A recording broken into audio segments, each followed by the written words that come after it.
शुरू होती है और हम एक लड़के मैक्स को देखते हैं जो कि अपने घर की छत पर बैठकर अपनी ड्राइंग कंप्लीट कर रहा होता है। लेकिन तभी उसकी मदर उसे नीचे बुलाती है ताकि वो अपना शिफ्टिंग का काम खत्म कर ले। अब उनकी बातों से हमें पता चलता है कि वो लोग पहले यहाँ पर रहा करते थे, लेकिन जब मैक्स 8 महीने का था तो वो लोग इस जगह को छोड़कर चले गए और मैक्स के फादर भी इसी शहर में एक हादसे की वजह से मारे गए और अब वो लोग दोबारा से रहने के लिए यहाँ पर आए हैं। अब जब वो लोग शिफ्टिंग कर रहे होते हैं तो इसी दौरान मैक्स कुछ अजीब नोटिस करता है। वो जैसे ही अपना हाथ टीवी के पास लेकर जाता है तो टीवी की स्क्रीन पर अजीब तरह की वेव्स बनने लगती हैं, जो कि साइंटिफिकली पॉसिबल ही नहीं था। तभी देखकर मैक्स अपने हाथ को देखता है और काफी शॉक्ड हो जाता है, लेकिन फिर वो इस चीज को इग्नोर करके अपनी मदर की हेल्प करने में लग जाता है। इसके बाद मैक्स अपने स्कूल के लिए तैयार हो रहा होता है, लेकिन तब भी वो अपने हाथ से निकली हुई उन वेव्स के बारे में सोच रहा होता है कि आखिर वो चीज थी क्या और ये चीज पॉसिबल कैसे हो सकती है। फिर मैक्स अपने स्कूल के लिए निकल जाता है। फिर मैक्स स्कूल जाते हुए एक रिसर्च लैब के रेस्ट्रिक्टेड एरिया के पास जाकर रुकता है। असल में ये रिसर्च लैब मैक्स के फादर की ही थी, जहाँ पर एक हादसा होने की वजह से उसके फादर की मौत हो गई। तभी मैक्स के पास उसकी मदर का मैसेज आता है और वो जैसे स्क्रीन को स्वाइप करता है उसके हाथ से फिर वैसे ही वेव्स निकलती हैं और इस बार तो मोबाइल पूरी तरह से बंद हो जाता है। इसके बाद मैक्स दोबारा अपने स्कूल के लिए निकल जाता है। इसके बाद हमें उस रिसर्च लैब के अंदर का सीन दिखाया जाता है, जहाँ पर एक सबमरीन रोबोट में से एक अजीब तरह की लाइट ग्लो करती है और ये लाइट ब्लू कलर की होती है और ये सबमरीन ग्लो इसीलिए कर रही थी क्योंकि मैक्स उसके आस पास ही था, जिसकी वजह से वो सबमरीन रोबोट एक्टिवेट होना शुरू हो जाता है। इसके बाद स्कूल जाते हुए रास्ते में एक गाड़ी से टकराने की वजह से मैक्स की साइकिल टूट जाती है और मैक्स दूर जाकर गिरता है। तब उसकी मदद करने के लिए वो कार ड्राइवर जो कि एक लड़की थी वो आती है और इस लड़की का नाम सोफिया होता है। वो मैक्स से कहती है कि स्कूल के बाद तो मुझे मिलना, मैं तुम्हारी साइकिल को बिल्कुल ठीक कर दूंगी। इसके बाद जब मैक्स स्कूल जाता है तो हमें पता चलता है कि मैक्स के फादर इस शहर में काफी फेमस थे और लोग उनकी काफी इज्जत किया करते थे। स्कूल खत्म होने के बाद मैक्स एक जगह पर जाकर बैठ जाता है, जहाँ पर वो उन वेव्स यानी अपनी पावर्स के बारे में सोचकर काफी कंफ्यूज होता है। लेकिन तभी वहाँ पर सोफिया अपनी गाड़ी लेकर आती है और मैक्स की साइकिल को ठीक करने के लिए वो उसे अपने गैरेज में ले जाती है। गैरेज में जाकर सोफिया मैक्स की साइकिल को बिल्कुल ठीक कर देती है। इसी दौरान हम नोटिस करते हैं कि वो दोनों एक दूसरे से मिलकर बहुत खुश हैं। इसके बाद मैक्स अपने घर वापस चला जाता है। घर आकर मैक्स अपने घर में माइल्स नाम के एक आदमी को पाता है और उसकी मदर उससे बात कर रही होती है। असल में ये पर्सन यानी माइल्स मैक्स के फादर के साथ काम किया करता था और ये इनका एक फैमिली फ्रेंड भी था। फिर हमें उसी रिसर्च लैब में वही सबमरीन रोबोट दिखाया जाता है, जहाँ उसके अंदर वो ब्लू लाइट फिर से ग्लो करने लगती है। लेकिन इस बार वहाँ पर पानी में एक काफी बड़ा ब्लास्ट होता है और वो जो चीज होती है वो पानी को एक शेप दे देती है। तब 2 साइंटिस्ट वहाँ पर चेक करने के लिए आते हैं। तब उनमें से एक साइंटिस्ट उस चीज को टच करने के लिए आगे बढ़ता है। अब जैसे ही वो साइंटिस्ट उस चीज को हाथ लगाने वाला होता ही है कि दूसरा साइंटिस्ट पावर को कट कर देता है, जिसके बाद पानी से एक छोटा सा फ्लाइंग ऑब्जेक्ट बाहर आता है और वो वहाँ से भाग रहा होता है। तब वो दोनों साइंटिस्ट जल्दी से सिक्योरिटी को बुलाते हैं ताकि वो उस फ्लाइंग ऑब्जेक्ट को ढूंढ सके। वो छोटा सा फ्लाइंग ऑब्जेक्ट रिसर्च लैब से भागने की कोशिश करता है। तब उसे रोकने के लिए बहुत सारे सिक्योरिटी गार्ड्स उसके पीछे बढ़ जाते हैं, लेकिन वो फ्लाइंग ऑब्जेक्ट बिल्कुल बॉल की तरह होती है और उसकी स्पीड भी काफी तेज होती है और पावर कट होने की वजह से वहाँ हर तरफ अंधेरा ही अंधेरा था और इतना अंधेरा होने की वजह से सिक्योरिटी गार्ड्स को भी काफी मुश्किल पेश आ रही थी उस फ्लाइंग ऑब्जेक्ट को पकड़ने में, जिसकी वजह से वो उसे नहीं रोक पाते और वो फ्लाइंग ऑब्जेक्ट उस रिसर्च लैब से निकल जाता है। उधर मैक्स के घर का सीन दिखाया जाता है, जहाँ पर वो लोग खाना खा रहे थे। वो आदमी माइल्स कहता है कि मैं और मैक्स के फादर हमेशा इस बात पर ही डिस्कस करते रहते थे कि हमारा गोल क्या है। अब यहाँ पर हमें पता चलता है कि असल में माइल्स ने ही मैक्स और उसकी मदर को काफी इंसिस्ट करके यहाँ इस शहर में बुलाया था। इसके बाद माइल्स वहाँ से चला जाता है। मैक्स भी अपने रूम में चला जाता है सोने के लिए। फिर वो अपने रूम में पहुँचकर कंप्यूटर में अपने फादर के रिसर्च लैब में हुए उस हादसे के बारे में सर्च करता है जिसमें उनकी मौत हुई थी। तो वहाँ पर मिली कुछ क्लिप्स की मदद से हमें ये पता चलता है कि एक बहुत बड़े तूफान की वजह से उसके फादर की मौत हुई थी, लेकिन नेचुरली ऐसा तूफान पॉसिबल ही नहीं है। तो इसका मतलब ये है कि वो तूफान किसी ने खुद बनाया था, लेकिन वो तूफान किसने बनाया था, किस मकसद के लिए बनाया था, इसके बारे में हम आगे जानेंगे। अभी मैक्स उन क्लिप्स को देख ही रहा होता है कि तभी अचानक से उसका कंप्यूटर ऑफ हो जाता है, जिसकी वजह से गुस्से में मैक्स जैसे ही अपना हाथ टेबल पर मारता है तब उसके हाथ से दोबारा वही एनर्जी लिक्विड वेव्स बाहर निकलती है और इस बार तो वो नजर भी आ रही थी, जिन्हें देखकर मैक्स बहुत घबरा जाता है। घबराते हुए वो अपने हाथ को तकिए के नीचे रख देता है। फिर मैक्स अपने हाथ से निकलने वाली उन वेव्स को बड़े गौर से देख रहा होता है, उन्हें एग्जामिन कर रहा होता है। लेकिन जैसे ही वो अपना हाथ बंद करता है, यानी जैसे ही अपनी मुट्ठी को बंद करता है तो वो सारी वेव्स गायब हो जाती हैं। लेकिन जैसे ही वो अपनी मुट्ठी दोबारा खोलता है तो इस बार तो वो वेव्स काफी फोर्स से बाहर आती हैं, जिसकी वजह से मैक्स नीचे गिर जाता है। फिर नेक्स्ट डे मैक्स एक रेडियो और एक लैंप की मदद से अपनी पावर्स को कंट्रोल करने की कोशिश कर रहा होता है, जहाँ पर उसकी पावर्स तो कंट्रोल नहीं होती लेकिन वो उन चीजों को ब्लास्ट कर देता है। फिर वो दोबारा से अपने स्कूल के लिए निकल पड़ता है। फिर ब्रेक के दौरान मैक्स अपने हाथ से निकलने वाली उन एनर्जी वेव्स का स्केच ड्रॉ करता है और तभी सोफिया वहाँ पर आकर उसे अपने साथ एक रेस्टोरेंट में चलने के लिए इनवाइट करती है, जिस पर मैक्स मान जाता है। फिर हम देखते हैं कि मैक्स अपने फ्री टाइम में अपने हाथ से निकलने वाली उन एनर्जी लिक्विड वेव्स से खेलने लगता है। फिर वो अपने घर में वापस आकर अपने कंप्यूटर में ये ढूंढने की कोशिश करता है कि उसकी फिंगर से लिक्विड एनर्जी वेव्स निकल रही है तो ये है क्या, लेकिन ऑब्वियसली ये चीजें इंटरनेट पर मौजूद नहीं होती। फिर मैक्स नीचे आता है अपनी मदर से बातें करने के लिए अपने फादर के बारे में, जहाँ पर मैक्स ये जानने की कोशिश करता है कि आखिर उसके फादर कहाँ से हैं, उनका फैमिली बैकग्राउंड क्या है, उसके फादर का पास्ट क्या है, सब कुछ। और साथ साथ ये भी कि उनके घर के नीचे बॉम्ब शेल्टर क्यों है, क्योंकि मैक्स को ये बात बुरी लगती थी कि शहर के लोग उसके फादर को उसकी निस्बत ज्यादा जानते हैं। लेकिन तभी हम नोटिस करते हैं कि कुछ तो ऐसा है, कोई तो ऐसी चीज है जो मैक्स पर नजर रख रही है और ये चीज मैक्स के अंदर मौजूद उन एनर्जी वेव्स को भी देख सकती है। नेक्स्ट डे मैक्स सोफिया के साथ उस रेस्टोरेंट में जाता है जहाँ पर उसने इनवाइट किया था, जहाँ पर कुछ बातें करने के बाद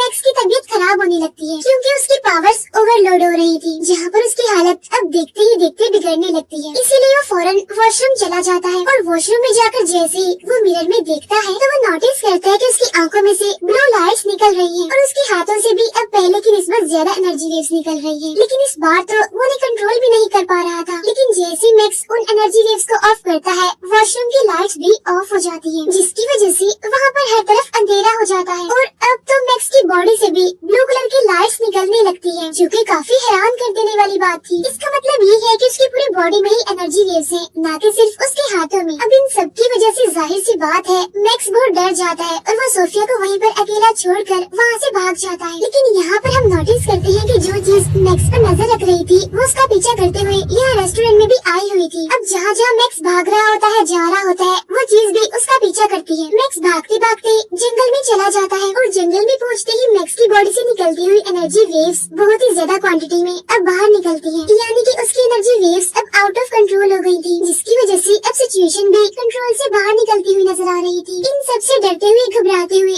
मैक्स बहुत जोर से चिल्लाता है, जिसकी वजह से बहुत सारी एनर्जी वेव्स उसकी बॉडी से निकलती हैं। यही वजह बनती है कि मैक्स फौरन बेहोश हो जाता है। अगले सीन में मैक्स अपनी आंखें खोलता है अपने घर की बेड पर, लेकिन उसे ये समझ नहीं आती कि वो तो बेहोश हो गया था, तो वो फिर अपने घर कैसे आया। अब वो जैसे फ्रेश होने के लिए वॉशरूम में जाता है तो वो देखता है कि उसके टी शर्ट पर बहुत सारे छोटे छोटे सुराख बने हुए हैं और ये सब कुछ उस एनर्जी वेव्स के बाहर निकलने की वजह से हुआ है। अब वो जैसे ही अपने टी शर्ट को रिमूव करता है तो उसके चेस्ट पर हम अजीब तरह के निशानों को भी नोटिस करते हैं। तब ये देखकर मैक्स तो बहुत डर जाता है और काफी घबरा जाता है। अब मैक्स जैसे ही मिरर के पीछे रखी हुई मेडिसिन को लेकर मिरर को बंद करता है तो उसके पीछे हमें वही छोटा फ्लाइंग ऑब्जेक्ट दिखता है, जिसकी वजह से मैक्स डरते हुए अपने रूम में जाकर रूम का दरवाजा बंद कर लेता है। फिर वो फ्लाइंग ऑब्जेक्ट मैक्स के कमरे में भी घुस जाता है। यहाँ पर वो फ्लाइंग ऑब्जेक्ट बोलता है और अपना नाम बताता है। वो कहता है कि मेरा नाम स्टील है और मैं एक सिलिकॉन बेस्ड लाइट फॉर्म हूँ। इसका मतलब मैं एक आउटर स्पेस से आया हुआ एलियन हूँ और मेरा बेसिक काम है तुम्हें यानी मैक्स को प्रोटेक्ट करना। इसके बाद हम देखते हैं कि मैक्स की बॉडी से फिर से एनर्जी वेव्स निकलना शुरू हो गई हैं और तब वो छोटा फ्लाइंग ऑब्जेक्ट यानी कि स्टील उन एनर्जी वेव्स को अपने अंदर अब्सॉर्ब कर लेता है। अब क्योंकि मैक्स को स्कूल भी जाना होता है, इसलिए वो स्टील को भी अपने साथ अपने बैग में डालकर ले जाता है। फिर मैक्स स्टील को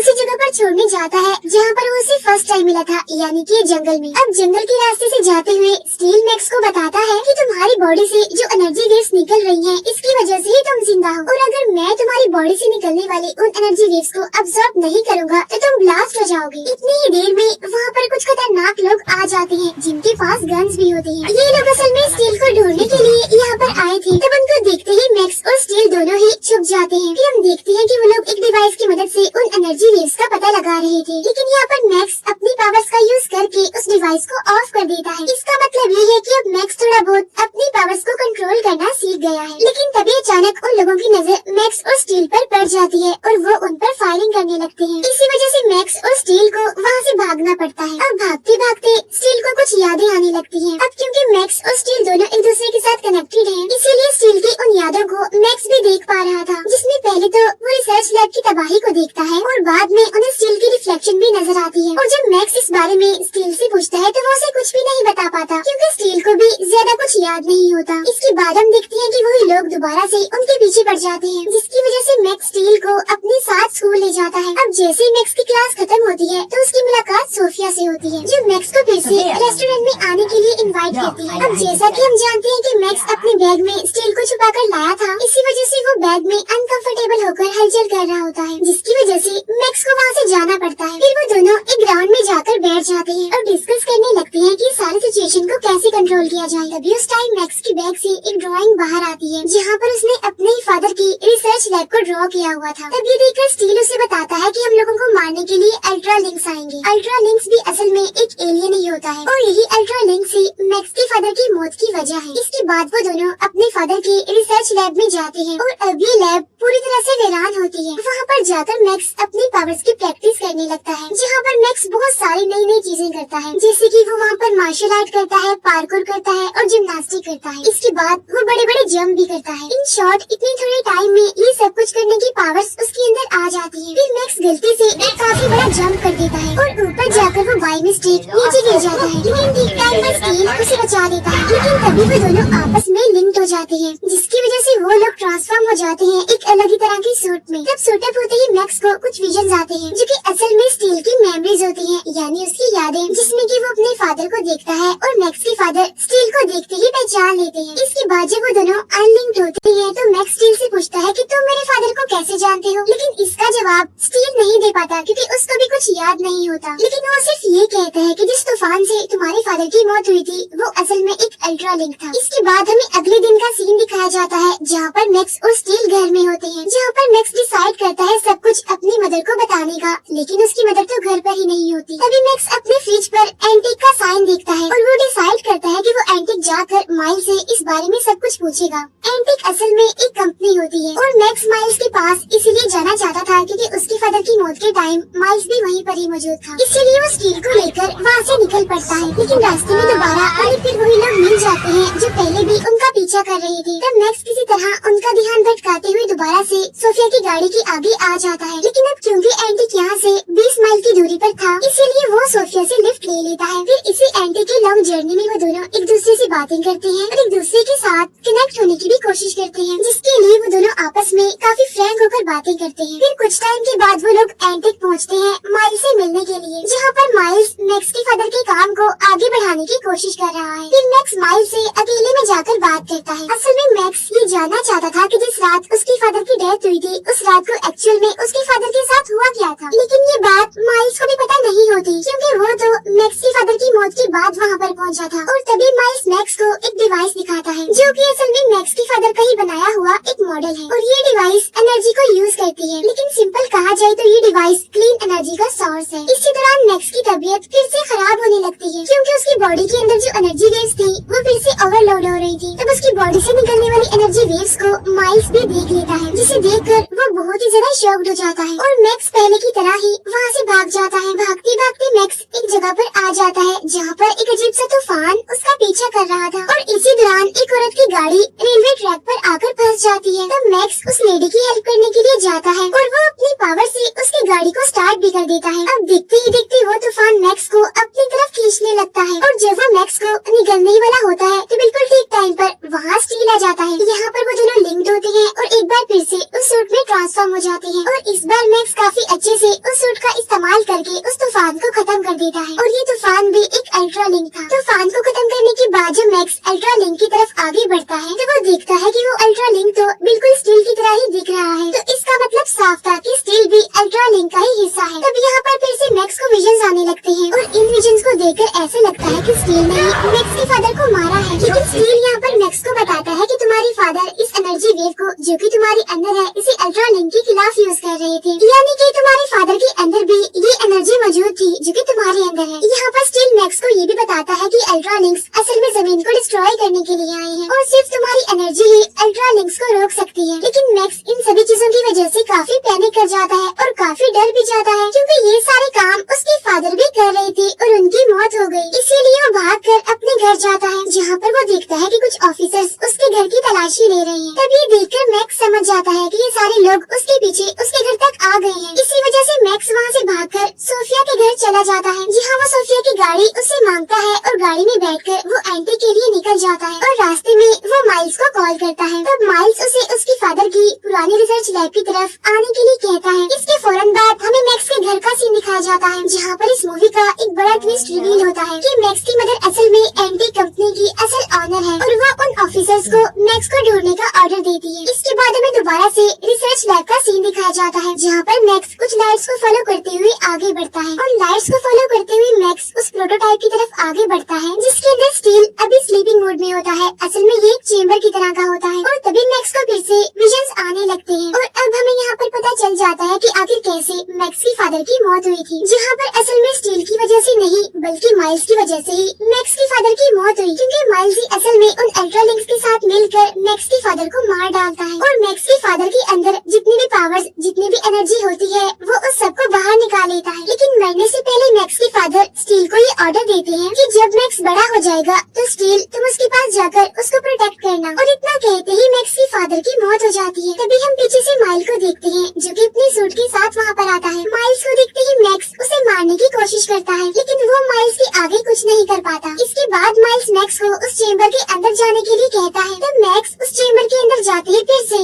स्टील के साथ लिंक हो जाता है, लेकिन इस बार वो पहले की तरह सूट को पूरी तरह से कंट्रोल कर पा रहा था। इसके बाद वो दोनों यानी मैक्स और माइल्स आपस में लड़ने लगते हैं और यहाँ पर हमें उनकी जबरदस्त फाइट देखने को मिलती है। यहाँ पर मैक्स माइल्स पर भारी पड़ता है और उसे मार डालता है। इसी फाइट के दौरान यहाँ पर रिवील होता है कि असल में मैक्स के फादर कोई इंसान नहीं थे, बल्कि वो एक एलियन थे। लेकिन जाहिर सी बात है कि मैक्स भी एक एलियन ही है। अब सब कुछ खत्म होने के बाद हम देखते हैं मैक्स को, जो कि अपने घर में अपनी मदर के साथ होता है। और यहाँ हम जान पाते हैं कि मैक्स की मदर को सब कुछ पहले से ही पता था कि मैक्स के फादर असल में एक एलियन है और उनका बेटा मैक्स भी एक एलियन ही है और उसके अंदर भी अपने फादर की तरह सुपर पावर्स हैं। लेकिन वो ये नहीं जानती थी कि माइल्स इन सभी चीजों का गलत इस्तेमाल करना चाहता था। इसके बाद मैक्स और सोफिया एक दूसरे से बातें कर रहे होते हैं। यहाँ पर उन दोनों के बीच एक रिलेशन, एक बॉन्डिंग बन जाती है और इसी सीन के साथ ये मूवी यहीं पर एंड हो जाती है। Thank you for watching.